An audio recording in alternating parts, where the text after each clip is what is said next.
Bien, mes chers collègues, nous allons donc ouvrir la séance. Nous poursuivons donc le cycle de nos auditions avec aujourd'hui Monsieur le directeur général de l'AFSAPS, Monsieur Dominique Marananki.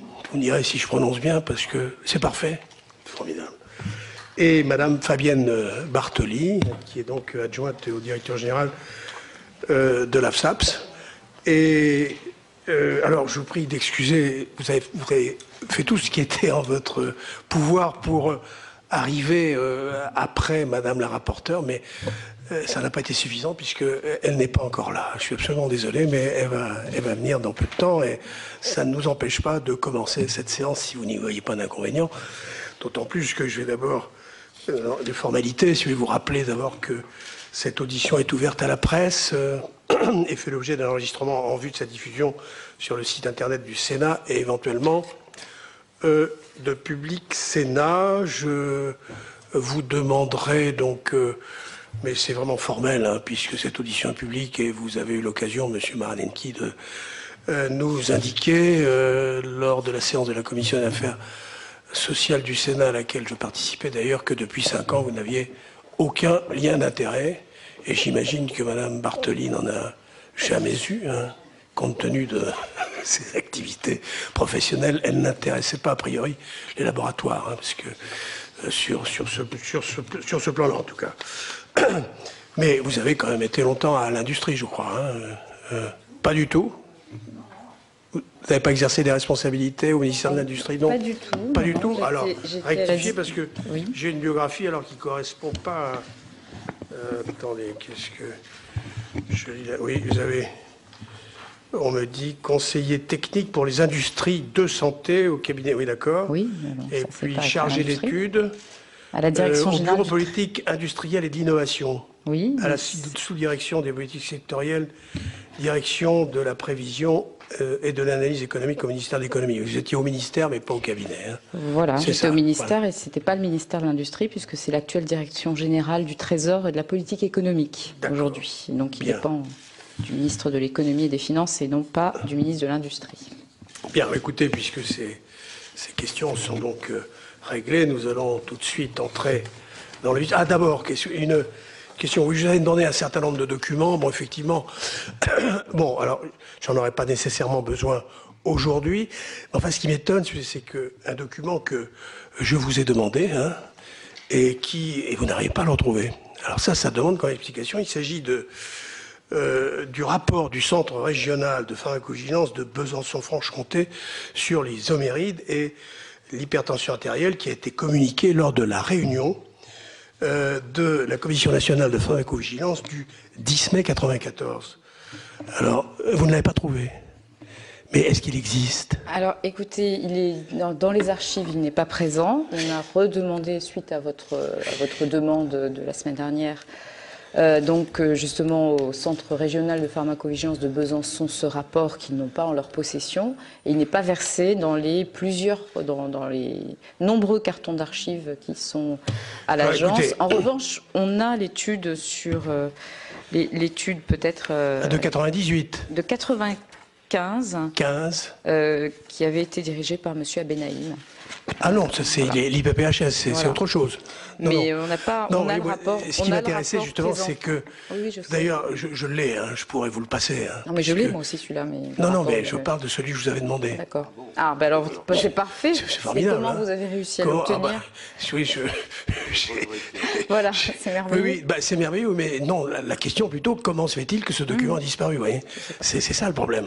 C'est pas tellement le problème que je l'ai, c'est surtout comment... Et ce qui est inquiétant, c'est que justement, il parle du médiator. C'est ça qui m'inquiète un peu. Je me dis, bon, est-ce que c'est moi qui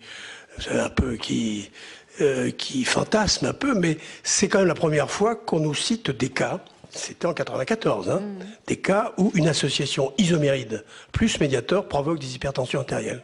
Or, comme par hasard, ce document, on ne peut pas se le procurer. Donc il y a effectivement...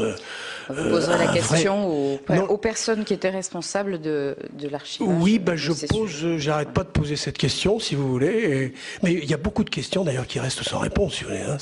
On est assez déçus, d'ailleurs, par cette enquête que nous menons, quoi. On trouve rarement des gens qui nous disent oui. Par exemple, le médiateur. On demande à des personnes très très compétentes. Hein. Je demande, par exemple, à monsieur le professeur Abenaïm, quand est-ce que vous avez entendu parler du médiateur? En 2009, hein. Ben, au moment où il a été supprimé, jamais avant. Jamais avant. Et je cite le cas. Bon, je cite par exemple monsieur, un de vos prédécesseurs, monsieur Tabuteau, qui a été donc directeur général en 95. Et là, je suis en possession d'une note, par exemple, hein, d'une note qui ne figure pas d'ailleurs dans les annexes du rapport. Hein. Je ne sais pas pourquoi d'ailleurs. Hein. De même que ce rapport-ci ne figure pas non plus dans les annexes du rapport. Et dans cette note, on parle bien du Mediator. En toutes lettres, on ne parle pas de Benfluorex, on dit Mediator. C'est au moment, vous savez, où on a supprimé on a interdit les préparations magistrales contenant du Benfluorex. Et c'est à cette occasion qu'on a bien identifié le Benfluorex comme étant le Mediator. On était conscient à cette époque que le Mediator était sur le marché et qu'on interdisait les préparations magistrales, mais pas les préparations pharmaceutiques. Alors là aussi, bon, monsieur Tabuteau, que nous avons interrogé à l'époque, j'avais pas cette note à ce moment-là, hein, m'a indiqué, je vérifierai sur le compte-rendu, mais je ne me souviens pas qu'il m'ait dit qu'à l'époque, il avait connaissance du Mediator. Oui. Alors, tout ça, je dirais que c'est préoccupant, n'est-ce pas, hein. Voilà. Alors, si ça vous intéresse, cette note, je pourrais vous la remettre, hein, si vous le souhaitez. Hein, voilà. Et si par hasard vous aviez dans vos archives des notes qui sont susceptibles de nous intéresser, je vous serais très très très reconnaissant de bien vouloir me les adresser sans que j'ai besoin de vous les demander. Merci. Donc nous allons passer... on va faire comme vous voulez. Hein. Vous pouvez, soit on passe directement aux questions, ou bien alors vous faites une intervention liminaire du temps que... C'est comme vous voulez. Les questions... Alors, la question d'abord que je voudrais vous poser, c'est... On va diviser ça en plusieurs. Hein. D'abord, celle qui concerne l'organisation, les missions et le financement de l'AFSAPS. Hein. Estimez-vous, comme le révèle le rapport de l'IGAS, que notre, je cite, hein, police de médicaments a failli à sa mission. Et je cite d'autant plus ces termes qu'ils ont été repris in extenso par monsieur le ministre Xavier Bertrand dans son allocution lors de la remise du rapport. Ça, c'est la première question. Vous voulez que je vous pose plusieurs questions ou vous répondez plusieurs? D'accord.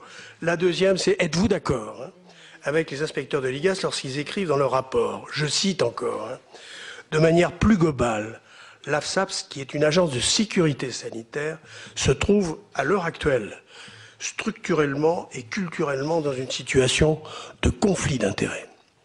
Pas en raison de son financement, qui s'apparente à une taxe parafiscale, mais par une coopération institutionnelle avec l'industrie pharmaceutique qui aboutit, et ça c'est très grave me semble-t-il, à une forme de coproduction des expertises et des décisions qui en découlent. C'est la page 14 du rapport.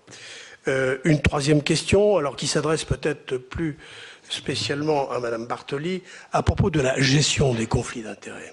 Vous avez indiqué au télégramme de Brest, me semble-t-il, c'était le 17 février 2011, mais vous avez donné beaucoup d'interviews, alors on a du mal à s'y retrouver, enfin je pense que c'est le télégramme de Brest, peu importe, hein, que, je cite, les règles sont les mêmes dans tous les pays européens. Alors, nous y sommes allés voir, et il nous a semblé que les règles en vigueur, notamment au Royaume-Uni, n'étaient pas les mêmes que celles qui prévalent à l'AFSAPS, sur un point particulier qui nous paraît très très important, qui est celui de l'indépendance des experts. Au MHRA, les experts qui donnent l'avis sur l'autorisation de mise sur le marché n'ont aucun lien d'intérêt. Je ne parle pas de conflit, hein, ils n'ont aucun lien d'intérêt. Donc ça, c'est une différence, me semble-t-il, fondamentale, hein, et qui invalide un peu ce que vous avez déclaré. Alors peut-être que vous allez vous expliquer, peut-être que quand vous allez répondre. Hein. Alors, je pense au contraire, moi, qu'on devrait pouvoir s'inspirer de cet exemple avec profit. Il y a une quatrième question qui s'adresse encore à vous, Madame Bartoli. Vous avez déclaré, c'est cette fois-ci au journal La Croix. Hein. Le 26 octobre dernier, nous avons une règle intangible. Les présidents de nos commissions ou groupes de travail ne peuvent avoir de lien durable avec l'industrie à travers, par exemple, un poste de consultant. C'est un conflit élevé qui, a priori, nous conduit aussi à juger comme contre-indiquer la présence d'un expert au sein d'un groupe de travail. Hein.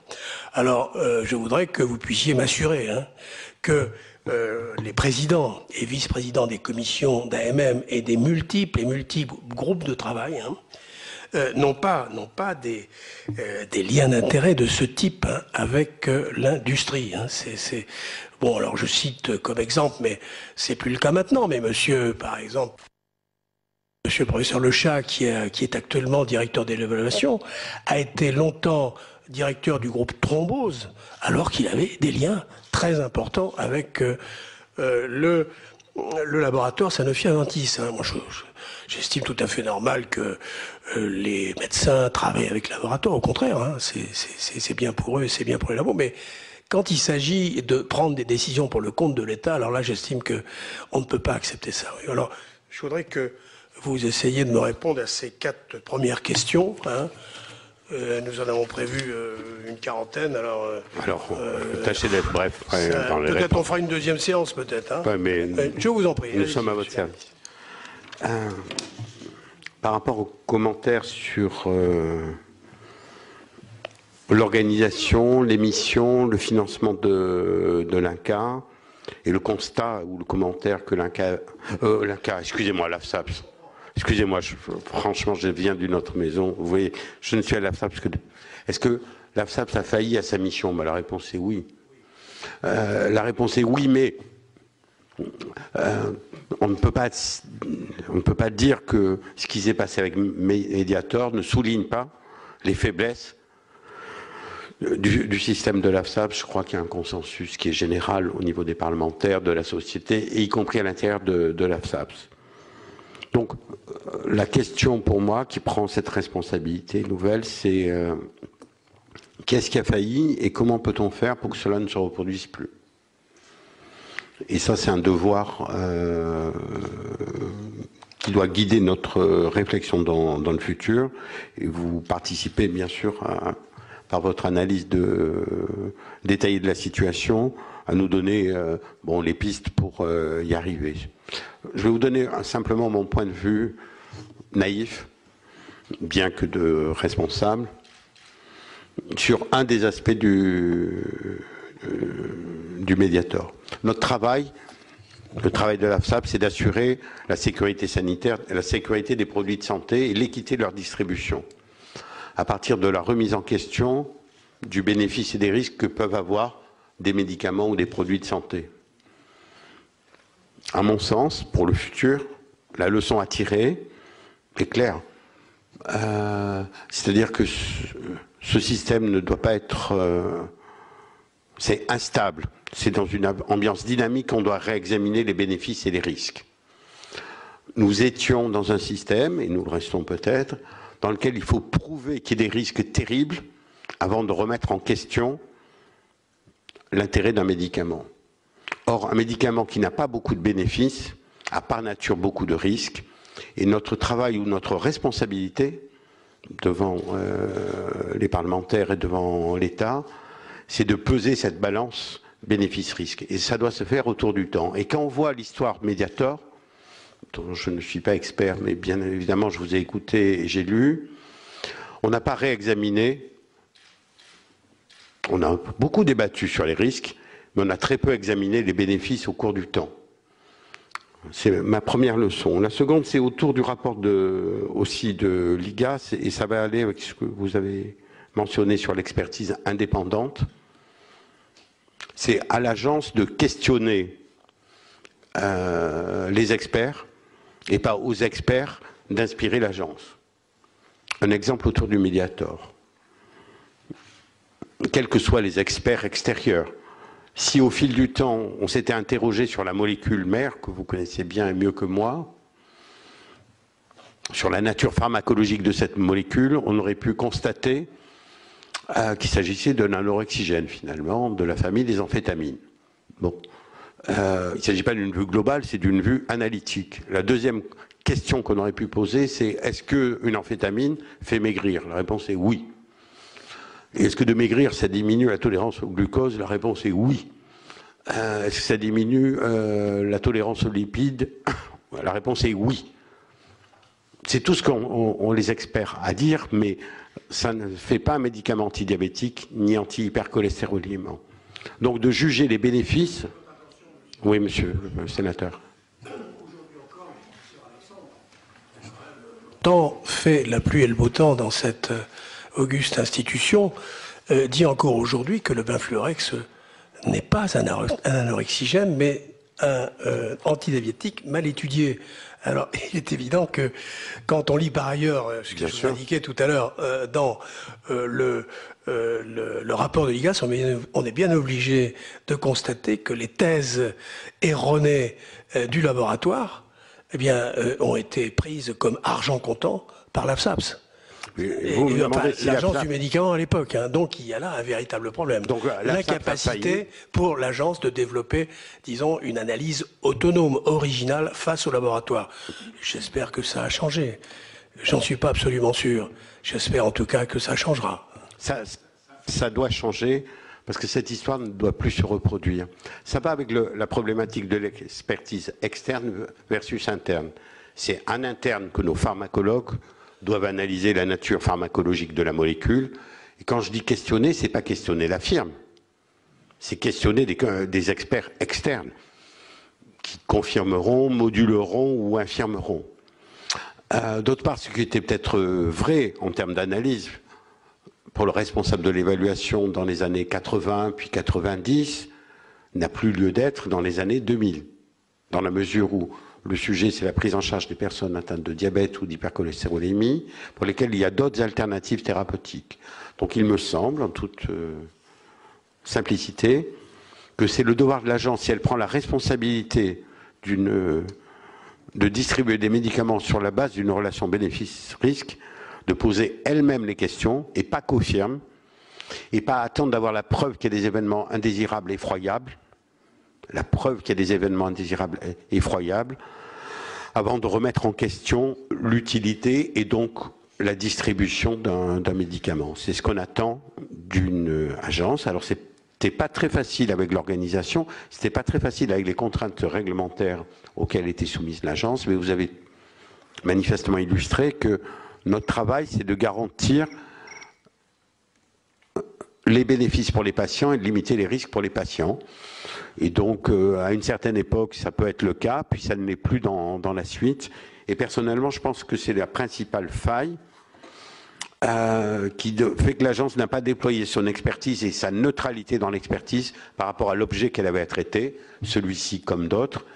Et dans le cadre de mes responsabilités, je tâcherai de réinverser ce processus pour nous-mêmes questionner. Et je voudrais que les parlementaires le sachent, mais je sais que vous le savez, ce questionnement doit être itératif. Ça évolue au cours du temps, les connaissances, d'accord? La relation bénéfice-risque, ça évolue au cours du temps, parce qu'on a plus de connaissances.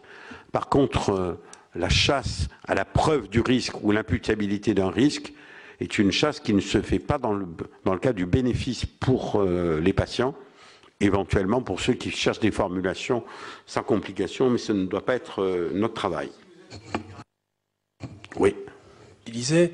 Vous êtes donc par principe hostile à cette disposition qui a été d'ailleurs transposée dans notre droit de la directive de 2004 qui prévoit qu'on ne réexaminera plus, comme par le passé tous les 5 ans, le rapport bénéfice-risque à travers l'AMM, voyez-vous.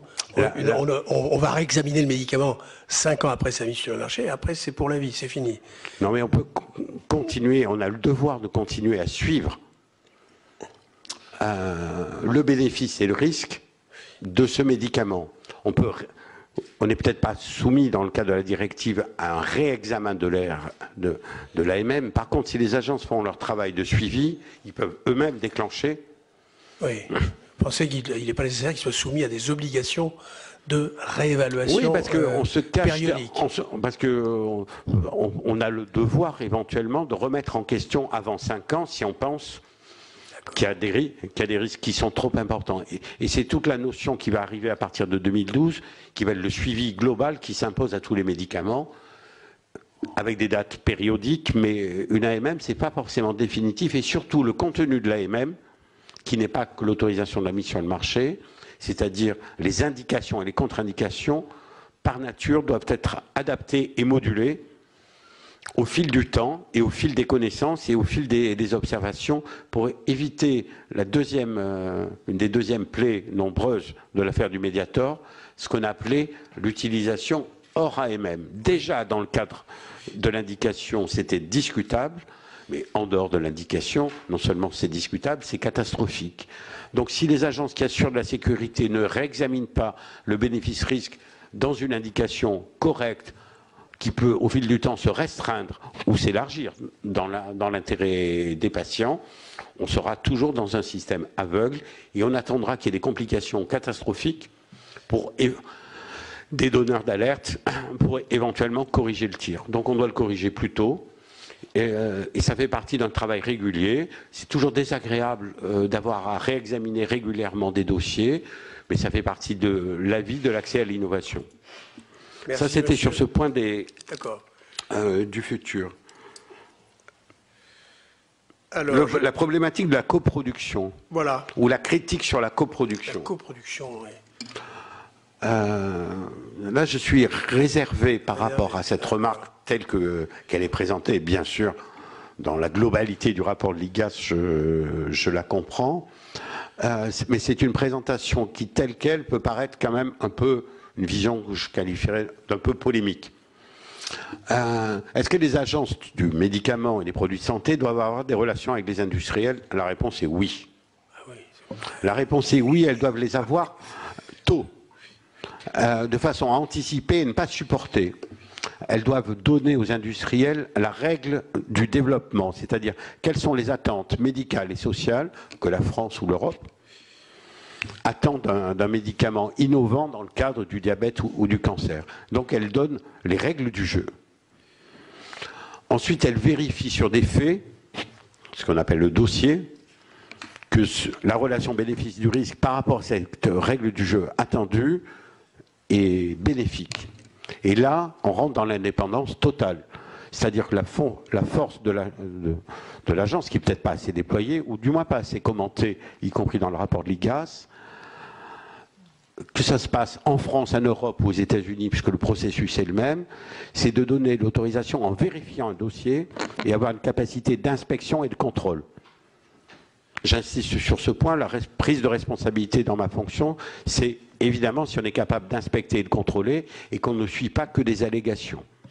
Est-ce que vous estimez que si une réforme vous permettait de disposer d'une unité pharmacologique qui vous permettrait quelquefois de contrôler un certain nombre d'essais concernant certains laboratoires, certains médicaments, pardon, parce que les essais qui vous sont financés par l'industrie et qui vous sont proposés par l'industrie, puisque jusqu'à présent vous n'avez que ça à votre disposition pour vous déterminer lors de la mise sur le marché. Est-ce que vous utiliseriez cette possibilité d'avoir recours à une instance indépendante pour vérifier que les essais thérapeutiques, les essais cliniques pré-AMM des laboratoires sont valide, ou bien cette unité pour aussi être utilisée pour les examens post-inscription, bien entendu. Hein. Il va de soi qu'il est de la responsabilité de l'AFSAPS, ou de l'EMA, ou de la FDA, de toute agence qui donne une autorisation, d'avoir les moyens de vérifier qu'elle la donne sur des faits. Et donc il faut qu'elle garde sa capacité d'inspection et de contrôle, qui existe bien à l'AFSAPS. Vous avez actuellement la possibilité de faire des essais. Bien sûr, de vérifier les essais, de les auditer, de vérifier s'il y a des données fausses, dans mon travail On peut antérieur. refaire des essais. On peut refaire des essais, Vous pouvez bien le sûr. refaire, mais et vous le faites quelquefois. L'AFSAP, à autorité, n'a pas encore les moyens. Non, vous ne l'avez pas honnêtes. fait. Oui. L'AFSAP a suscité des essais, bien sûr. Oui, non, mais mais- l'AFSAP ne doit pas être promoteur d'essais. Il faut que la force publique soit promoteur. Donc c'est généralement un hôpital public qui assure la promotion au sens réglementaire Oui, mais vous savez, je me mets dans la situation où vous avez des doutes sur tel médicament. Un tel médicament, soit en pré-AMM, soit en post-AMM. Alors, Vous avez la possibilité. En pré-AMM, très clairement, ce que nous devons faire, c'est vérifier la qualité des essais. Et c'est un travail compliqué, puisqu'il faut aller éventuellement jusqu'aux données sources. Et il y a des techniques. Nous le faisons, mais pas assez. D'accord ? Vu la quantité d'essais qui sont soumis. Mais là, l'Alliance européenne, qui se fait dans le cadre de l'EMA, donne une force de frappe qui est meilleure, qui n'est pas assez utilisée, il faut le reconnaître, pour vérifier ces données sources des essais et éviter, évidemment, qu'il y ait des fausses interprétations. Deuxièmement, post-inscription, nous devons avoir les moyens. Alors, ce n'est pas une agence indépendante, puis c'est notre responsabilité de vérifier, d'inspecter et de contrôler. Parce que si on ne contrôle pas, on risque de se faire avoir dans nos appréciations. Et il faut stimuler des études dites post-AMM, d'accord ? Elles ont besoin d'être stimulées. Hein. Elles ont besoin d'être stimulées avec des oui. promoteurs publics et pas des promoteurs industriels. Ah ben peut-être, oui. Voilà. Vous me posez la question, la réponse est oui, monsieur le sénateur. Je suis assez d'accord avec vous. Voilà, c'est très clair. Et nous en avons probablement, si les agences s'associent mieux, dans le cadre d'une politique un peu complète sur le médicament, il n'est pas dit, nous aurons tous besoin de ressources supplémentaires, mais il n'est pas dit que des ressources mieux affectées à cette problématique puissent ne pas être déployées. Le fonds du programme hospitalier de recherche clinique sert à financer beaucoup d'essais cliniques, très fréquemment post-AMM, ou quasi exclusivement post-AMM, heureusement. La question, c'est quelle est notre capacité à intégrer les résultats de ces essais, à les suivre et à les donner pour modifier nos pratiques et nos connaissances. Il est clair que nous devons le faire et il faut qu'on soit un peu plus incisif. L'AFSAP donne l'autorisation de réaliser des essais cliniques, qu'ils soient académiques ou industriels, c'est-à-dire qu'elle est capable de les interdire.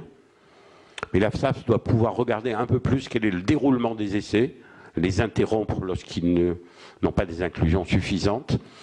Il doit pouvoir aussi demander à leurs promoteurs, y compris universitaires, académiques, des résultats précoces qui permettraient, pour des raisons de santé publique, d'orienter la bonne pratique du médicament. C'est la richesse de notre système. Elle n'est pas assez déployée en termes d'autorité. Voilà. Et donc c'est un vrai champ nouveau qui devrait nous permettre de mieux maîtriser avec l'argent public et donc de ne pas subir en fait uniquement des études. Allez, disons la vérité, il y a beaucoup d'études dites de post-inscription qui sont des études de marketing, alors que ce devrait être des études d'implémentation dans le système de santé pour mieux comprendre. Puis vous savez, il y a beaucoup d'études qui ne sont jamais réalisées. Mais celles-là, il faut les interrompre et les sanctionner. Ah, il n'y a pas de sanctions. Il y a des sanctions, mais elles ne sont pas appliquées. Il y a juste un projet de sanction qui a été envisagé, puis qui a été annulé après contact avec les laboratoires. Donc il n'y a jamais eu de sanction. Alors il y a souvent des On ne débats. sanctionne pas les laboratoires. Il y a souvent des débats, comme vous le savez, sur le médicament dans la vraie vie par rapport à l'essai clinique d'enregistrement. Oui, bien sûr, bien sûr. Je voudrais insister sur un point. La majorité des essais cliniques ont comme limite d'âge de recrutement 75 ans. Or, la majorité des personnes qui consomment des médicaments, souvent, ont plus de 75 ans. Oui, bien sûr. Donc nous pouvons peser sur les firmes lorsqu'elles font des essais ou sur les promoteurs académiques pour qu'ils incluent des personnes qui ont besoin de médicaments dans la vraie vie et pour que nous anticipions sur les risques et bénéfices chez ces personnes-là qui vont être soumises à ces médicaments sans qu'on ait forcément des données suffisantes les concernant. Voilà, c'est une mesure simple. Madame Cress, vous voulez poser une question? Profitez-en. Oui, merci Monsieur le Président. Vous parlez beaucoup du contrôle en amont dans la chaîne du médicament. Et que pensez-vous du système aujourd'hui et des moyens aujourd'hui alloués aux médicaments vétérinaires? Parce que l'agence du médicament vétérinaire, feu l'AFSA, s'appuyait énormément sur le laboratoire qui était juste à côté, où c'était des fonctionnaires aussi. Je me rappelle avoir, en tant que toxicologue, réalisé des essais de contrôle à la demande de l'agence du médicament vétérinaire. Je me rappelle aussi avoir accueilli une fois une délégation de l'AFSAPS qui venait voir comment est-ce que l'on faisait sur le médicament vétérinaire pour contrôler la pureté des vaccins, par exemple. Donc pourquoi ce système-là n'est-il pas en place au sein de l'AFSAPS? Et qu'est-ce que vous pensez de son éventuelle mise en place? C'est quand même beaucoup plus intéressant, en plus très en amont, de s'intéresser notamment à la formule chimique, aux isomères, etc. d'une molécule, notamment quand on pense au Mediator et à comment dire, tout le brouillard qui entoure effectivement sa composition chimique, les concentrations des métabolites, etc. Non, votre remarque est bien sûr pertinente. Je répondais à la question de Monsieur le sénateur Autain sur le contrôle des essais cliniques, leur anticipation, leur suivi, leur contrôle et éventuellement leur interruption lorsqu'ils ne répondent pas aux critères. Il y a évidemment une deuxième fonction d'inspection et de contrôle qui peut se faire sur les produits. D'accord, c'est ce à quoi vous vous référez, qui est quand même réalisé par l'AFSAP dans pas mal de domaines, hein, à l'échelle nationale et aussi à l'échelle internationale. C'est-à-dire en partenariat avec d'autres agences qui contrôlent des morceaux de la chaîne du médicament. Ça ne vous a pas échappé pour les maladies virales et pour les vaccins. Nous aurons à réfléchir sur les moyens dont nous disposons, c'est très clair, pour assurer une très bonne qualité de contrôle avec les nouveaux produits qui se présentent. L'enjeu de ce début du XXIe siècle se situe beaucoup autour de produits issus de la biologie et des biotechnologies, avec l'arrivée de biosimilaires.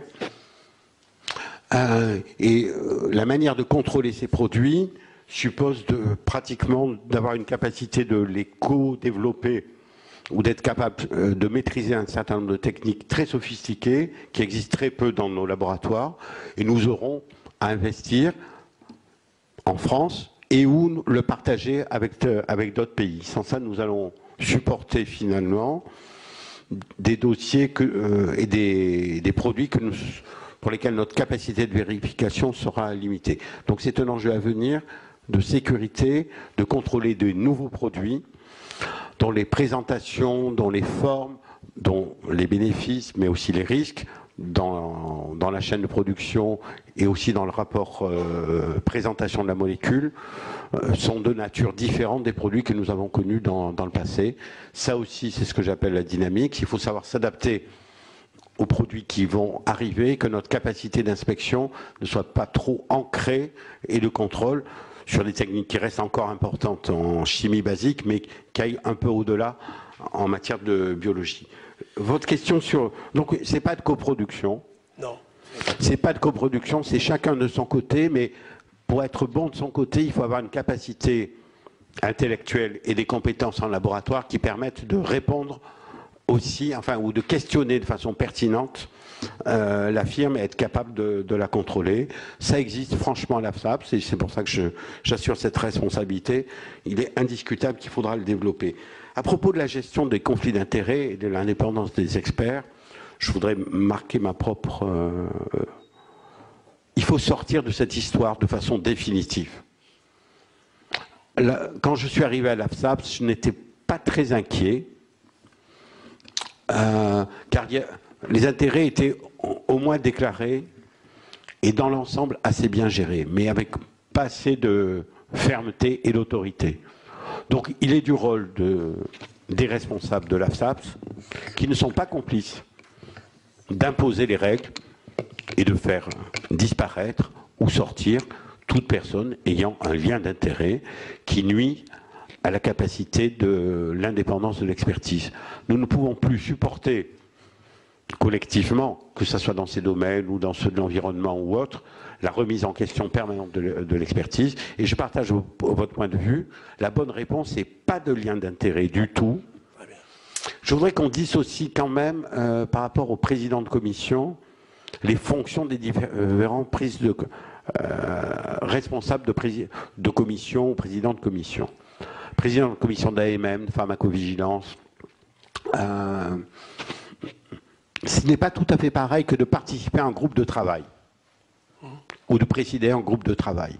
Comme vous l'avez vu en Angleterre, dans un groupe de travail, soit on laisse le groupe de travail faire le travail de l'agence, et là c'est grave,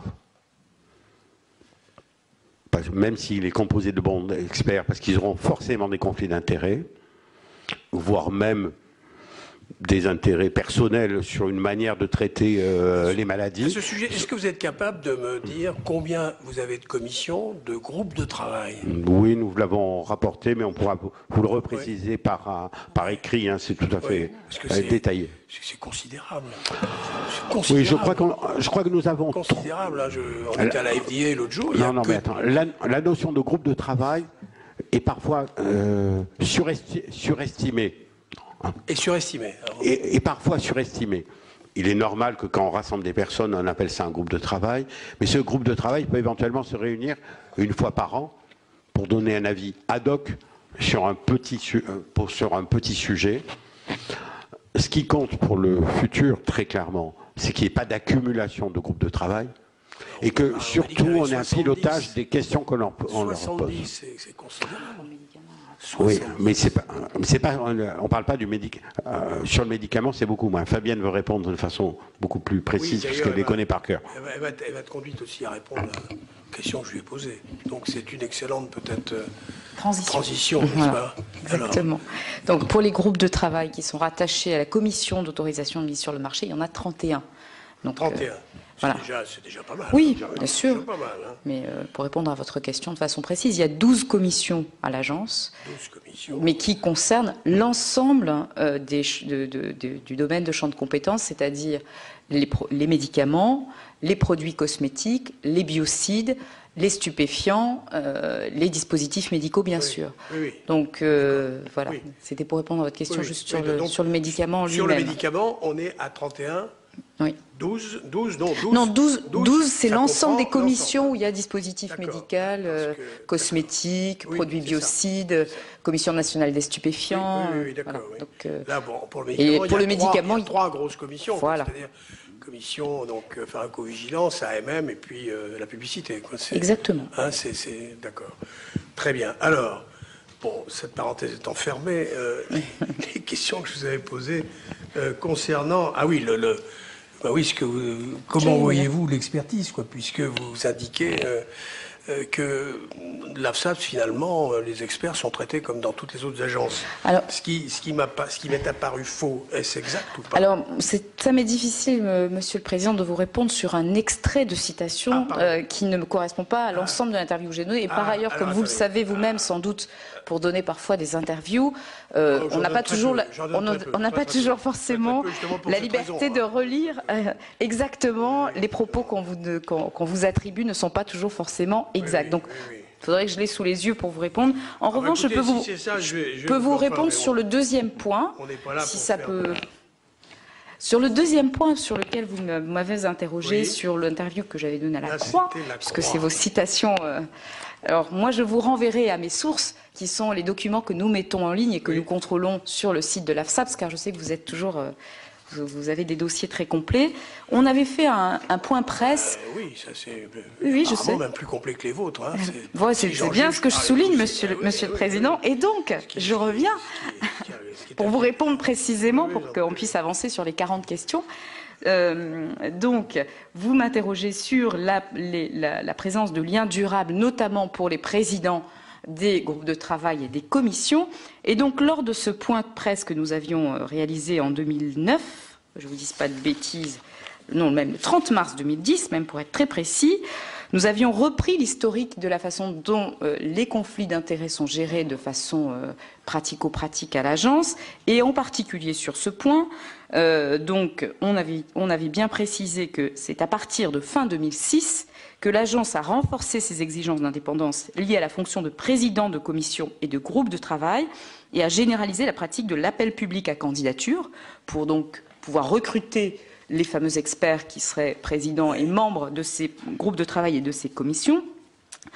et d'une sélection par un jury en vue du renouvellement des membres des commissions et groupes de travail, et dans un souci de transparence et d'élargissement du recrutement. Et c'est à partir de ce moment-là, justement, qu'on a demandé au président des groupes de travail de ne plus avoir de lien durable. Donc je pense que ce que vous mentionnez comme exemple est antérieur à 2006. Oui. Voilà.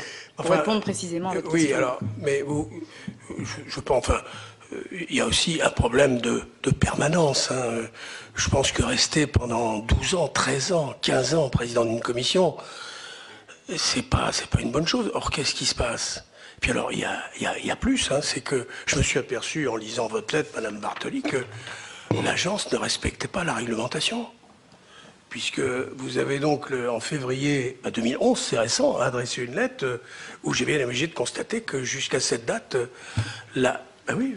vous écrivez, hein, la récente publication du rapport de l'IGAS sur le rôle fonctionnant de l'AFSAPS, enfin, comme quoi les crises, c'est utile, hein, dans le dossier médiateur, ainsi que les nombreux débats publics, ont remis en question la présence des représentants du LEM au sein des différentes commissions et groupes de travail de l'agence. Hein.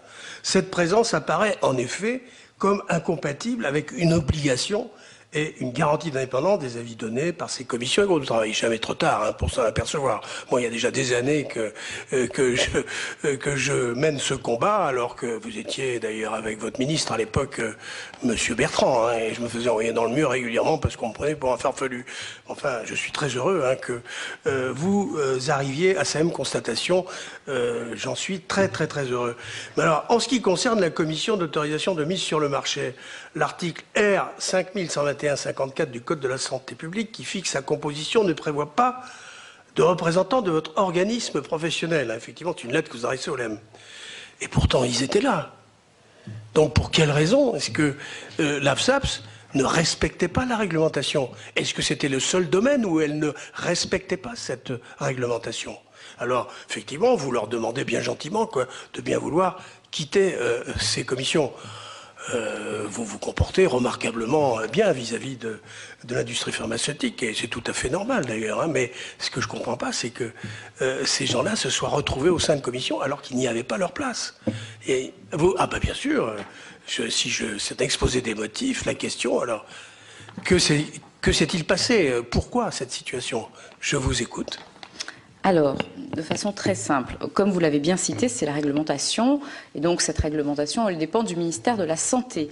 Et pour préciser les choses, en fait, la présence de l'organisme professionnel est bien prévue dans le texte qui régit la commission d'autorisation de mise sur le marché, mais avec une voix non délibérative. Et donc, c'est à ce motif, effectivement, qu'on peut demander à l'organisme professionnel de ne plus être présent lors de cette commission, sans pour autant entacher d'illégalité tout vote de la dite commission de l'AMM avant que le ministère, le ministre lui-même, prenne les mesures qu'il jugera utiles à prendre pour régir l'ensemble de ces commissions. Donc l'AFSAPS, en résumé, n'était pas du tout hors de la réglementation, puisqu'il est prévu dans ce texte une présence non délibérative de l'organisme professionnel.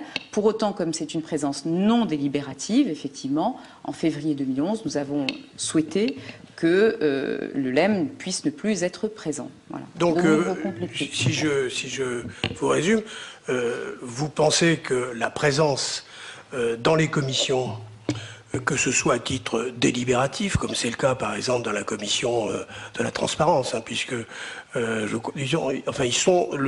réglementation prévoit en tout cas leur présence. Hein, leur présence à la commission de la transparence, alors qu'à la commission AMM, vous me dites que il y a un texte qui prévoit qu'à la commission d'AMM, à la commission nationale de pharmacovigilance, là je suis tout à fait d'accord, la présence est donc prévue par la réglementation.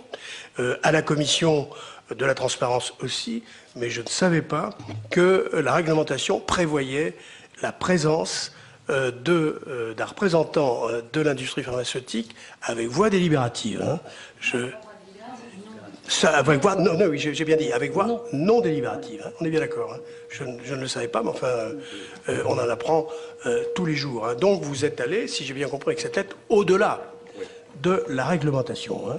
Et vous estimez que nous devons donc continuer dans ce sens-là, c'est-à-dire modifier la réglementation pour que l'industrie pharmaceutique n'ait plus de représentation au sein de ces commissions.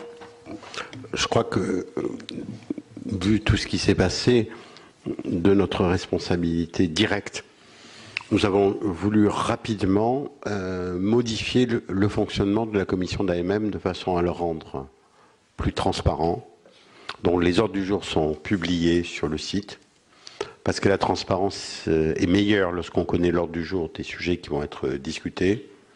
Deuxièmement, toutes les interventions sont intégralement retranscrites, ce qui ne pose pas de difficulté dans une assemblée comme celle-ci.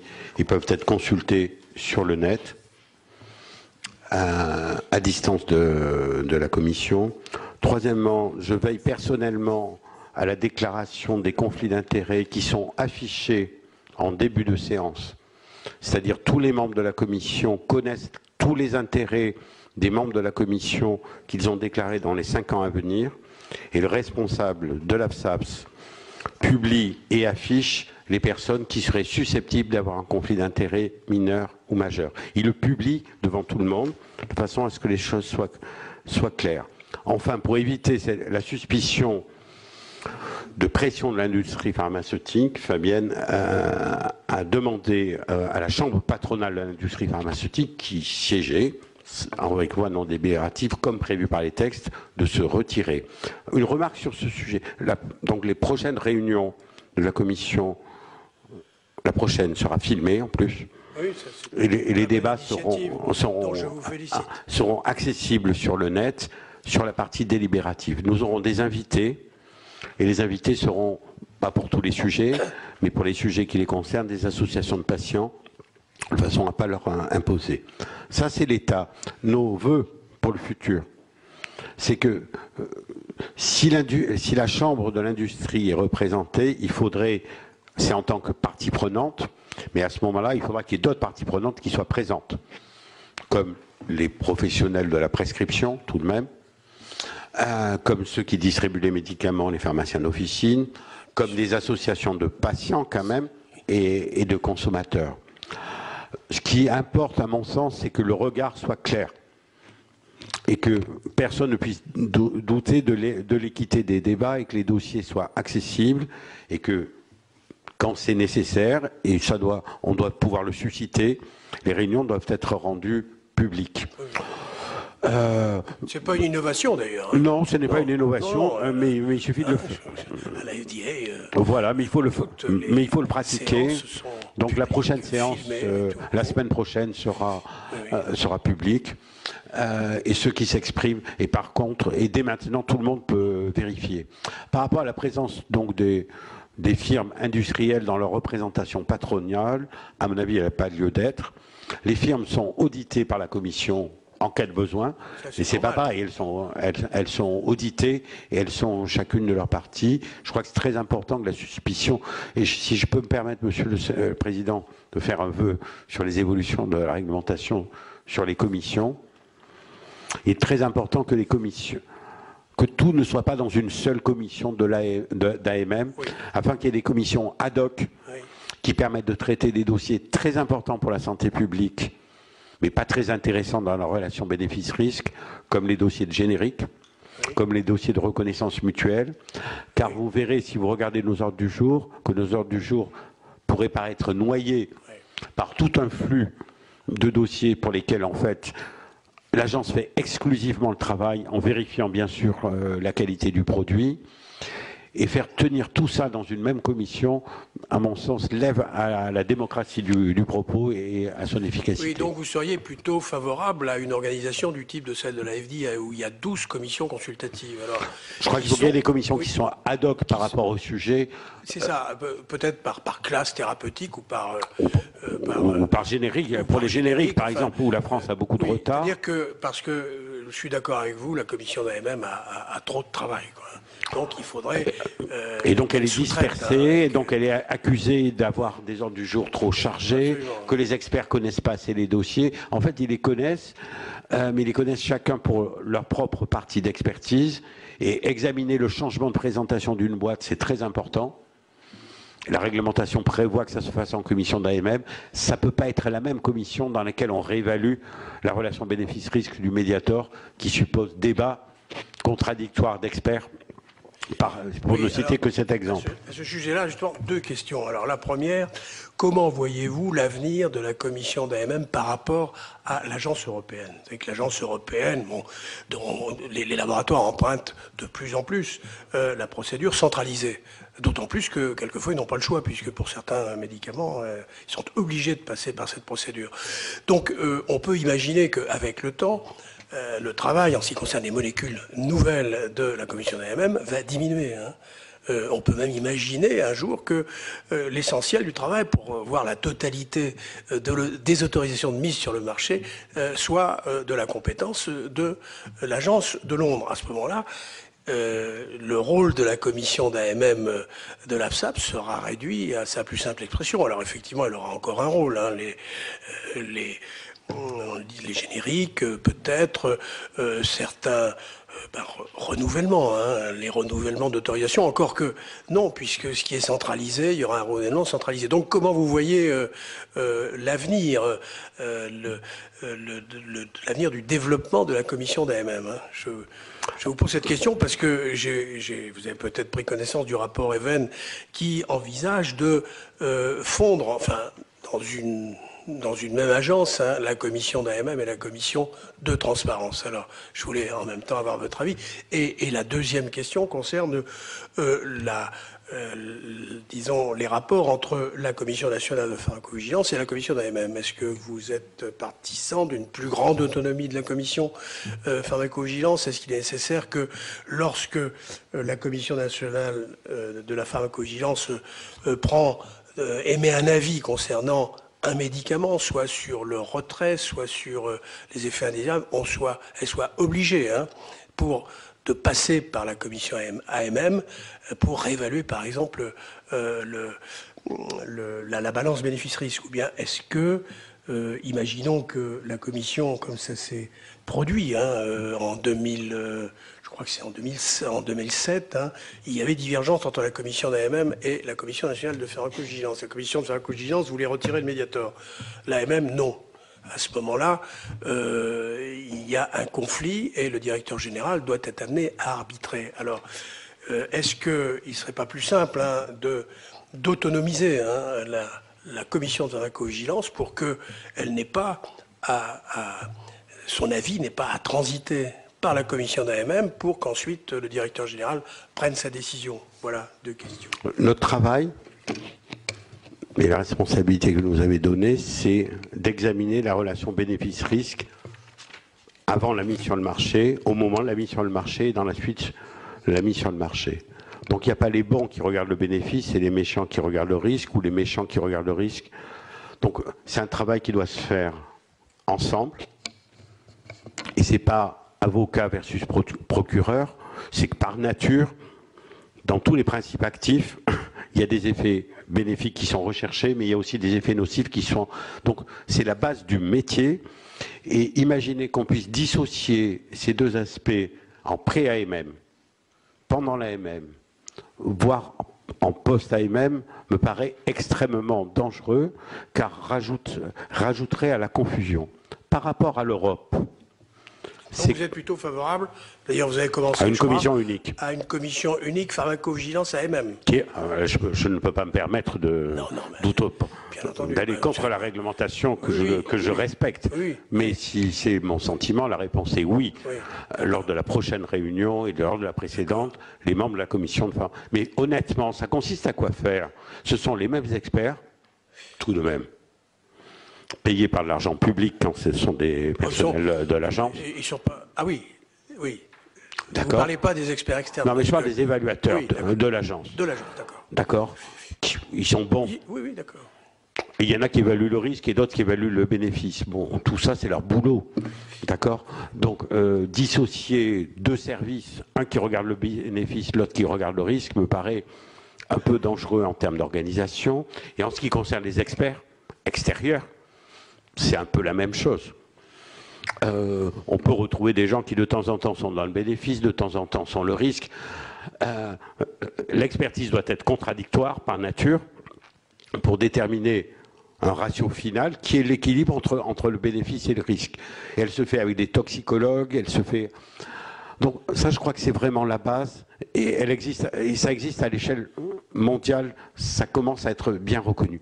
Par contre, et de plus, la surveillance du risque doit être aussi associée à la surveillance du bénéfice.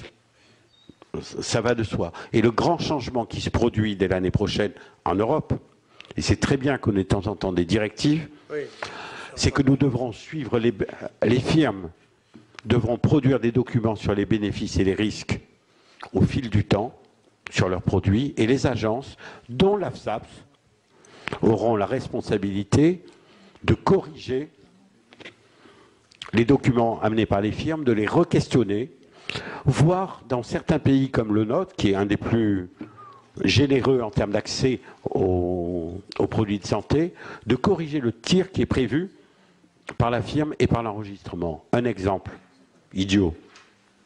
Le thalidomide est indiqué dans le traitement des myélobes après 61 ans. Certains dermatologues trouvent que ça serait intéressant de le donner aussi dans des maladies de la peau un peu compliquées, etc. Donc l'agence européenne prend et fait un plan de surveillance de risque. La France peut parfaitement dire, nous ne voulons pas prendre le risque qu'il y ait des jeunes femmes qui sont exposées au thalidomide. Et que si la firme veut développer dans cette branche-là, elle a qu'à préparer un dossier ad hoc, car nous ne voulons pas avoir un bébé thalidomide en France. Donc ça, c'est permis, d'accord? Il suffit de le faire. Et donc le fait que l'agence européenne a d'énormes avantages, c'est que ça permet de la confrontation dans l'expertise. Il ne faut pas oublier que la France contribue énormément à l'agence européenne à plusieurs niveaux. D'abord, elle amène ses experts internes de l'AFSAP. Elle amène aussi les experts des groupes de travail. Dans certains domaines, la France est très bien classée. Et donc, il n'y a pas d'opposition entre les deux. La commission dite d'AMM en France, effectivement, ne doit pas être une chambre d'enregistrement de l'Europe et traiter des sous-dossiers. Tous les dossiers sont importants. En ce qui concerne la procédure centralisée, l'AMM est quand même une procédure d'enregistrement. Hein. Bien sûr, d'enregistrement. Mais ça ne résume pas la vie du médicament. Il y a une vie avant. Avant, c'est la France. On peut prescrire des PGR supplémentaires, hein, c'est vrai. Hein. Non, mais il y a une vie avant. C'est la France qui donne l'autorisation des essais cliniques pour ceux qui sont réalisés sur le territoire. Madame Bartoli n'a pas l'air d'accord avec cette vision. Bon, mais elle a le droit, hein, bien sûr. Ah bon, elle est d'accord avec moi, donc c'est bien. Vous voyez. C'est pas concerné. Non, mais parce que non, c'est juste pour vous préciser sur le rôle de l'AFSAPS au niveau des procédures centralisées au niveau européen.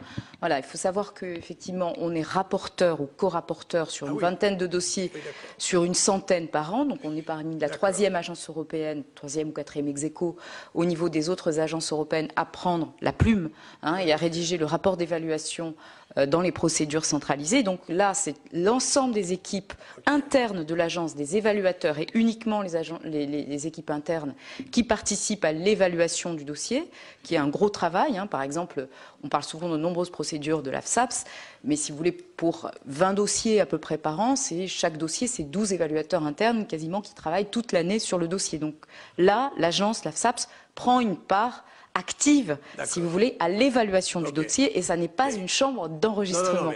Donc c'est juste là-dessus. Oui, et par ailleurs, sur les autres dossiers, je termine, monsieur le secrétaire, si vous permettez, sur les 80 autres dossiers qui passent au niveau de l'Europe en procédure centralisée, eh bien là aussi, nous sommes membres, évidemment, de la commission pour le médicament à usage humain, et on nous dit même très souvent la France est souvent fait partie des pays qui donnent des objections majeures, qui posent beaucoup de questions. Donc même lorsque nous ne sommes pas rapporteurs ou co-rapporteurs sur les dossiers, sur des produits qui ont un intérêt thérapeutique majeur, eh bien l'AFSAPS, avec ses évaluateurs, prend une part active dans l'évaluation. Donc là, ce n'est pas une chambre d'enregistrement. Oui, alors, non, excusez-moi. Je voulais préciser. Je me suis mal exprimé, ou en tout cas, je me suis mal fait comprendre. Je parlais de la commission AMM de l'AFSAPS. Je ne parlais pas des représentants de l'AFSAPS qui siègent au CPMH et qui jouent un rôle effectivement très important, puisque tantôt en tant que rapporteur, tantôt en tant que conseiller pour un dossier qui est rapporté par un autre État. Hein. Ça, je suis d'accord avec vous, mais c'était la commission d'AMM en tant que telle, celle qui est présidée par M. Wittkok. Hein. Bon, alors, M. Wittkok ne va pas à Londres. Donc lui, quel est son rôle lorsque, dans la procédure centralisée, c'est ça que je voulais dire. Et là, il se contente d'enregistrer. Mais ça ne passe pas d'ailleurs. Non, même pas. Non, non, ça ne passe pas par la commission d'AMM elle-même, si vous voulez. Parce que justement, la procédure, si vous voulez, la procédure centralisée a la caractéristique de permettre de donner un avis, puisque le CHMP donne un avis, l'Agence européenne donne un avis, et ensuite c'est la commission, après un processus de comitologie maintenant qui passe par Strasbourg, qui donne l'autorisation en tant que telle de commercialiser dans les 27 États membres de l'Europe. Et donc ensuite, effectivement, il peut y avoir des interventions spécifiques dues aux réglementations particulières, notamment en ce qui concerne la publicité ou d'autres réglementations spécifiques. Et il y a tout le processus ensuite d'accès au marché, notamment au remboursement, qui lui passe effectivement par d'autres instances, mais pas par la commission d'AMM. La commission d'AMM de l'AFSAPS peut s'autosaisir d'un médicament parce qu'il estime que, et il peut d'ailleurs prescrire un PGR complémentaire. Absolument. Voilà, donc, non mais ça c'était... Donc Et la commission française, à mon sens, doit se saisir beaucoup plus souvent des modalités d'utilisation et de distribution des produits enregistrés à l'intérieur de notre pays, puisque derrière l'AMM, il n'y a pas que le marché, il y a l'utilisation par les personnes. Et donc les circuits d'utilisation ou de distribution sont sous notre responsabilité. Et c'est là-dessus où l'évolution vers une commission qui examinerait le bénéfice-risque de façon récurrente aurait son sens pour veiller à ce qu'un bien de santé, sa distribution soit adaptée, pas uniquement au risque, mais aux bénéfices qu'en attend la population dans un système de santé. Je voudrais redire que notre pays a le plus de bénéfices, mais aussi le plus de risques, puisque chez nous, les produits de santé sont très rapidement accessibles.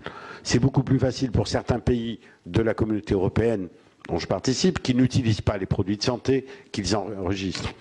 Donc effectivement, ils en ont moins les bénéfices et moins les risques. Donc c'est un changement radical qui est de travailler plus pour la distribution du bien de santé. Vous m'avez posé une question sur la transparence, sur laquelle je voudrais répondre, bien évidemment, puisque c'est une... Si nous devons examiner le bénéfice-risque de façon régulière, c'est un devoir.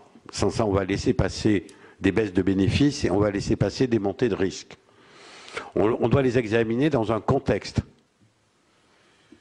qui n'est pas forcément un comparateur hit-parade entre les divers médicaments, mais s'il y a des médicaments qui tout d'un coup sont beaucoup plus performants que d'autres, on doit pouvoir, dans l'examen du bénéfice-risque, dire bah, celui-là, il a un peu moins de bénéfices parce que les temps ont changé.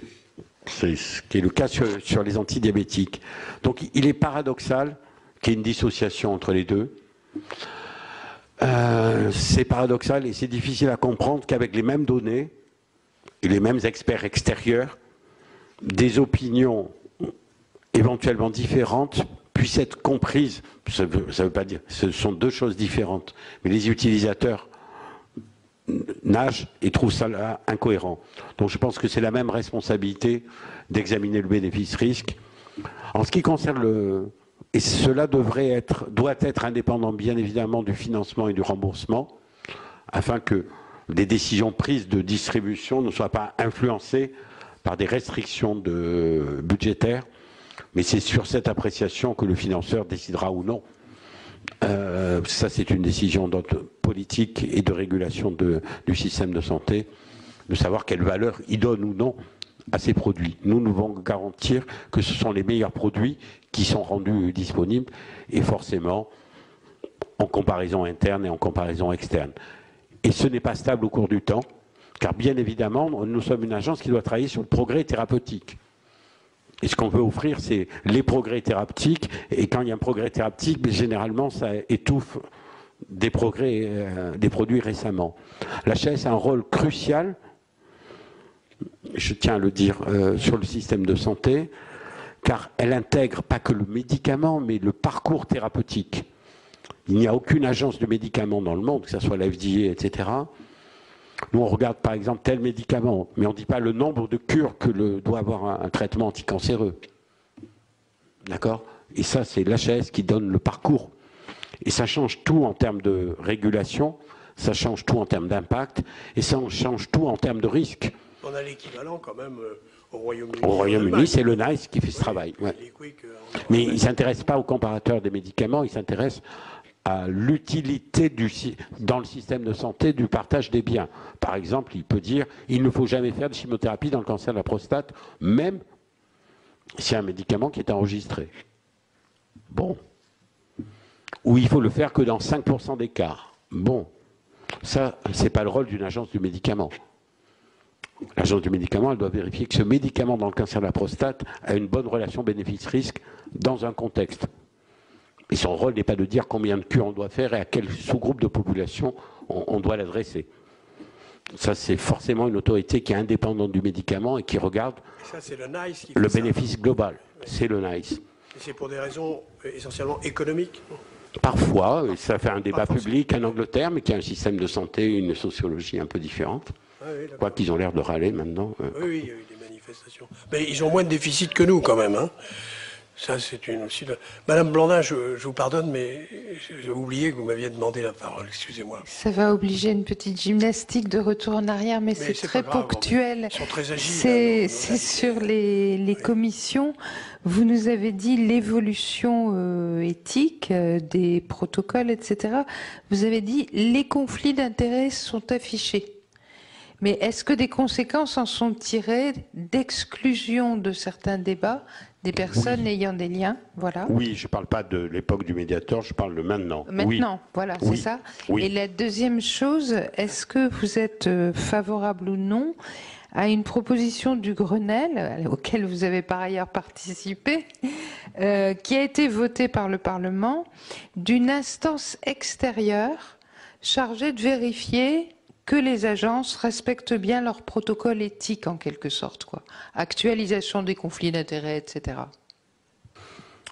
Beaucoup de travaux sont en cours sur ce sujet, et je crois qu'il est très important que toutes les agences financées par l'État, et quel que soit leur domaine d'expertise, un sport qui va devenir national est dangereux, et la contestation de l'expertise publique. Donc nous devons nous prêter à ces règles-là. Je voudrais rajouter une forme d'expertise que vous avez... Enfin, qu'on a soutenu ensemble dans le cadre du Grenelle, et je sais que vous y êtes attaché aussi, c'est l'expertise citoyenne. Parce que les débats entre experts pharmacologues, c'est intéressant, mais au bout d'un moment, il faut arrêter. Et c'est très important qu'il y ait une expertise citoyenne qui aide, ou du moins qui donne son regard, voire même son expertise. Aux États-Unis, vous ne l'ignorez pas, on met dans les agences ce qu'on appelle les Patient Advocacy Group, qui sont des personnes formées, pour résister aux pressions des grands savants, aux pressions éventuellement des parties prenantes, aux pressions des politiques, et qui participent au débat, qui sont capables de lire un dossier en disant mais finalement c'est pas si intéressant que ça pour les patients, donc je vais voter contre. Donc ça change un peu la donne. Alors je sais pas si on a vraiment l'intention, j'ai vraiment l'intention d'essayer de l'expérimenter en France. Par contre, le débat citoyen est déjà bien organisé par ailleurs. Mais je crois qu'on a tendance, lorsqu'on parle devant les citoyens, les experts ne peuvent pas avoir la même voix. Et je crois qu'il ne faut pas mélanger les citoyens et les parties prenantes. Il est légitime, il faut savoir que quand on a une commission, quand on examine un médicament sur la mycoviscidose, il est normal que l'association de la lutte contre la mycoviscidose soit présente.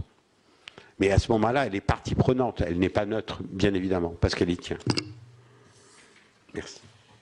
Voilà, merci. Bien. Alors, justement, puisqu'on est revenu sur les experts, pensez-vous qu'il faut sanctionner les experts qui ne publient pas leurs liens d'intérêt ou qui font de fausses déclarations ou qui font des oublis, etc. C'est à l'évidence une faute grave. Oui. Actuellement, il n'y a pas de sanction. Puisque c'est une tromperie. Il n'y a pas de sanction. Je peux vous dire que dans la communauté scientifique internationale, certainement française aussi, mais enfin internationale, c'est une règle d'or, on risque d'être banni complètement de la communauté scientifique, parce que ça s'est déjà produit, c'est toujours. Lorsqu'on a fait une déclaration trompeuse, et qu'on a signé un article qui est orienté sur un type de pratique. C'est une faute très grave. Bon, il faut que tout le monde aussi balaye devant chez soi. Quand ce sont des universitaires, c'est important aussi que la déontologie de l'université puisse s'exercer, parce qu'ils remettent en question aussi la qualité déontologique de l'université. Donc la sanction, oui, je crois qu'il faudra une sanction. Je crois que vous avez fait aussi une proposition importante sur la démocratisation au Sénat sous forme d'un amendement qui rappellerait le Sunshine Act. Ah oui. Il est quand même très important, qui est aussi une des formes de la démocratisation aux États-Unis. Si des gens sont payés, il faut que ça se sache. Et puis voilà, quoi. Hein. Oui. Bon, et quand on est payé, on est payé. Et puis quand on est payé, ça ne veut pas dire qu'on est vendu, mais enfin, c'est important que tout le monde sache par qui on est payé et pourquoi faire. Oui, absolument. Mais je pense que là, il y a un relatif consensus, je dirais. Même les laboratoires que nous avons interrogés, le LEM que nous avons interrogé, est favorable à ce que soient rendus publics les liens d'intérêt qu'il peut avoir avec les médecins, qu'il siège d'ailleurs à l'AFSAPS ou qu'il n'ait aucune fonction dans aucune agence. Hein, parce que effectivement, ces médecins aujourd'hui, on ne connaît pas leur lien d'intérêt. Hein, c'est vrai, donc il est nécessaire.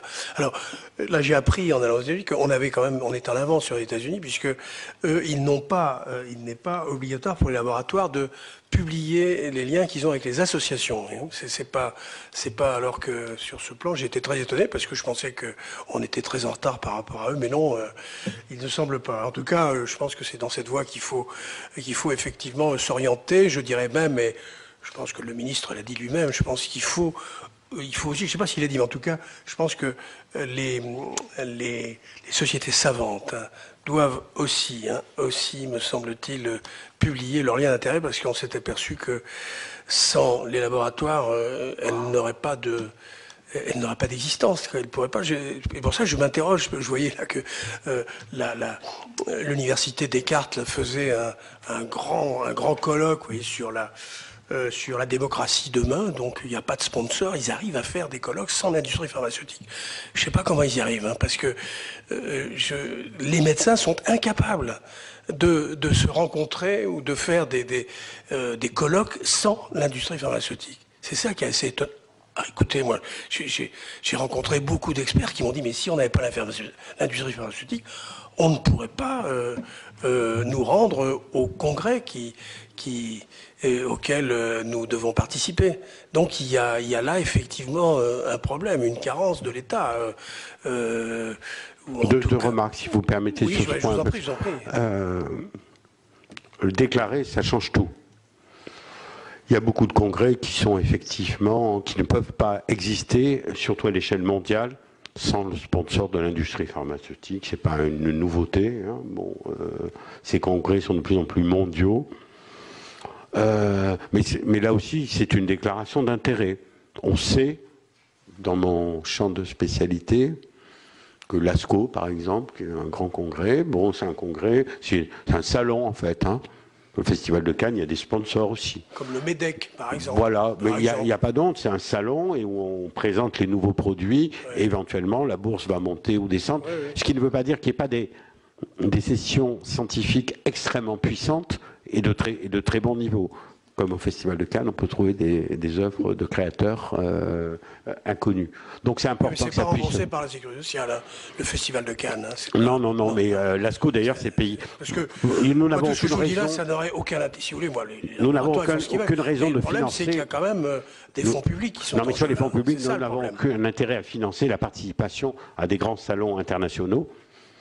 D'accord, sur l'argent de la solidarité nationale. La solidarité nationale, entendez-nous bien, parce que l'argent dont disposent les laboratoires, il vient de chez nous. C'est quand même un peu l'argent public, non? Parce que si les médicaments n'étaient pas remboursés par la Sécurité sociale, je pense qu'ils n'auraient pas autant de moyens pour financer les nombreux colloques et la publicité et la promotion dirigée vers les médecins. Donc je crois qu'il ne faut pas se tromper. Hein. Ce que vous défendez, que je partage très sincèrement, donc on pourrait très bien, c'est qu'il faut qu'on soit très clair sur les liens d'intérêt. Vous avez mentionné les sociétés savantes. En fait, c'est quoi créer une société savante? C'est créer une association loi 1901. Personne ne vérifie le caractère savant de la société. D'accord? Donc on peut se proclamer société savante sans forcément qu'il y ait une règle qui soit admise, et c'est peut-être bien comme ça. Ensuite, que la société savante sollicite de l'argent public pour exercer sa mission savante, pourquoi pas? Organiser des colloques dans le cadre de l'université, ce n'est peut-être pas totalement interdit. Donc, dans les déclarations que vous allez demander aux firmes, sur les fonds qu'elles versent, vous aurez aussi un accès à l'argent qu'elles versent aux sociétés qui organisent des congrès, à Paris ou dans le monde. Bon, oui, c'est toujours... Et on aura l'occasion peut-être de... Je crois que c'est important que la transparence soit faite. Donc les sociétés savantes peuvent vivre avec de l'argent public, modestement. Ça peut venir, hein, ça peut... Non, parce qu'on me dit que c'est rarement en Lituanie, mais ça peut venir, hein, c'est pas... Oui, la Lituanie, d'autant plus que... Que je sache, Paris est la première ville de congrès au monde, oui, donc pour l'instant... Oui, pour les étrangers, c'est très prisé, pour les Français, bon, ça paraît un peu banal, mais... Ça paraît, mais c'est quand même pas... Oui. Non, il faut que tous ces liens soient... En ce qui concerne les fonctionnaires comme moi, ou comme les fonctionnaires de la FDA, quand ils vont à l'ASCO, ils ne s'expriment pas au nom de la FDA, ils restent à côté, ils ne sont pas invités, c'est comme ça, c'est normal. Il n'y a pas de lien d'intérêt qui puisse être, par contre, qui s'intéresse aux communications scientifiques ou à la veille qui est présentée dans ce type de colloque. Je crois que c'est un devoir quand même, hein, honnêtement. Donc il faut limiter effectivement les financements par l'industrie pharmaceutique et financer de façon beaucoup plus explicite des sociétés savantes qui prennent des règles déontologiques et n'acceptent pas d'argent de publicité. Bon, c'est un gros travail. Comme vous savez, dans l'édition scientifique, il y a un phénomène mondial qui est magnifique, qui s'appelle PLOS, Public Library of Science, d'accord, où les plus grands scientifiques du monde entier se sont associés pour faire une revue totalement indépendante du financement de l'industrie pharmaceutique. Donc ce n'est pas interdit pour les collègues qui veulent publier à un très bon niveau. Ils ne sont pas obligés de passer par des revues sponsorisées par l'industrie pharmaceutique. Donc l'éclairage, en gros, il faut que dans les revues ou dans les congrès, on sache qui fait quoi et au nom de qui on parle. Il n'y a pas de honte de dire je suis porte-parole de telle firme. Pourquoi pas, mais le tout c'est de le dire. Il ne faut pas que ça soit de la pseudo-science. C'est un honneur, hein. J'imagine, les grandes firmes, c'est plutôt une marque de qualité. Hein. Et vous connaissez Lourmarin, non, vous? Oui, je connais Lourmarin, je suis de Marseille. Et vous y êtes allé quelquefois en septembre? Je suis allé une fois à Lourmarin, oui. Et vous comptez y retourner là maintenant que vous êtes directeur général de l'AFSAP? Si je vais à Lourmarin, c'est pour parler, pour essayer de porter vous pensez qu'il n'y a pas d'ambiguïté? Le débat ou la contradiction. C'est la pharmacie, c'est l'industrie pharmaceutique qui organise, il n'y a pas de problème. Mais ça ne pose pas de problème. On n'est pas obligé d'avaler la cuisine de l'industrie pharmaceutique, on peut porter une voix publique. Vous savez, il y a un deuxième colloque. Ils sont très forts, hein. Ce sont de grands professionnels. On n'a même pas... Ah, madame, je salue l'arrivée de madame la rapporteure, que j'ai essayé de suppléer tant bien que mal et qui maintenant va pouvoir enfin vous poser ces questions. Je vous en prie, madame. Monsieur le sénateur, il y a un deuxième colloque important qui s'appelle GIEN. Le colloque de GIEN. Qui suit le colloque de Lourmarin. Je ne connaissais pas. Oui, il y en a deux. Voilà, mieux, qui se passe dans un... Donc si on rate l'un, on a toujours l'autre pour se rattraper. Non, il se passe dans un VVF, il est financé par l'AFSAP, c'est par l'INSERM, et tous les chercheurs, tous les industriels aussi sont présents ensemble, ils mangent à la même cafétéria, et les choses peuvent se faire de façon très transparente. Et vous n'invitez jamais, par exemple, les industriels Bien sûr, ils viennent à l'AFSAP. À des colloques, mais un colloque qui serait organisé par l'AFSAP, c'est vous qui... On invite, oui, bien sûr. Allez, Madame Fabienne a plein d'exemples. Madame Bartoli, oui. Oui, non, juste un exemple pour vous dire qu'on prend ce genre d'initiative. À Saint-Denis, donc, nous vous invitons dans nos locaux. On fait très régulièrement, par exemple, une journée porte ouverte pour les PME innovantes. Et on a fait également une journée pour les académies innovantes, enfin toutes les équipes académiques justement qui font de la recherche appliquée ou de la recherche clinique dans le domaine des produits de santé. Et là donc nous invitons, c'est absolument gratuit, la seule limite c'est évidemment la place disponible à Saint-Denis qui n'est pas illimitée quant à elle. Et donc là tout le monde vient et on les invite et on les nourrit, on leur donne à boire. Oui, mais vous n'allez pas dans les dans les stations balnéaires ou exotiques, non, contrairement au laboratoire. C'est à Saint-Denis. Hein? Non, on est soucieux de préserver les dépenses publiques. Oui. Donc, quand on invite. Oui, alors que pour les laboratoires, ce invite, sont pas des. Effectivement, c'est des. Sont libres de répondre de leurs dépenses devant leurs actionnaires. Oui, oui, effectivement. Ça, c'est un handicap insurmontable. Bien. Alors, Madame la rapporteure, puisque vous êtes là, peut-être que vous pourriez en profiter pour vous exprimer. D'abord, je voudrais m'excuser. Nous avions commission des affaires sociales sur le projet de loi de bioéthique. On était enfermés depuis 14h30. J'ai cru bon, au sortir de cette réunion, de venir pour voir si la réunion était... Vous étiez au début de cette réunion, Monsieur le Président, voir si cette réunion était finie et d'abord m'excuser auprès du directeur de l'AFSAS, des fonctionnaires et de mes collègues. Mais voilà. Donc je ne sais pas quelles sont les questions qui ont été posées. Simplement, vous me dites qu'il y en a une qui n'a pas été posée, que j'aimerais bien poser. Est-ce que vous pouvez nous dire quelle est la procédure habituelle de remontée de traitement de l'information entre l'agence chargée du médicament et le gouvernement sur les effets indésirables d'un médicament ?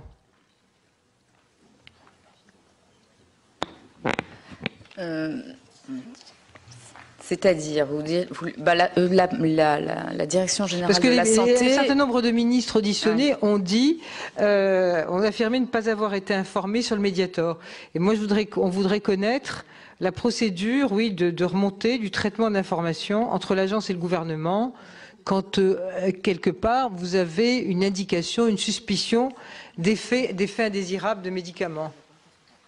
Alors déjà, pour commencer, si vous voulez, la Direction générale de la santé est présente dans toutes les commissions, donc la Commission nationale de pharmacovigilance, par exemple, la Commission d'autorisation de mise sur le marché, la Commission de publicité. Donc, de ce fait, si vous voulez, le représentant de la Direction générale de la santé donc, doit signaler, et en tout cas est là pour entendre et faire entendre éventuellement sa voix dans ces différentes instances. Oui. Et par ailleurs, lorsqu'il y a un doute sur des indications, eh bien, l'agence a été créée pour prendre des décisions au nom de l'État. Et donc, dans ce cas, il y a des informations, si vous voulez, qui sont données légèrement en amont sur les tenants, les aboutissants des décisions sensibles que l'agence doit prendre. Mais effectivement, elle est tenue, de par ses missions inscrites dans la loi, de prendre ces décisions au nom de l'État. Voilà pour les travaux de la mission d'information sur le Mediator. Hier, le Sénat a adopté en seconde lecture une proposition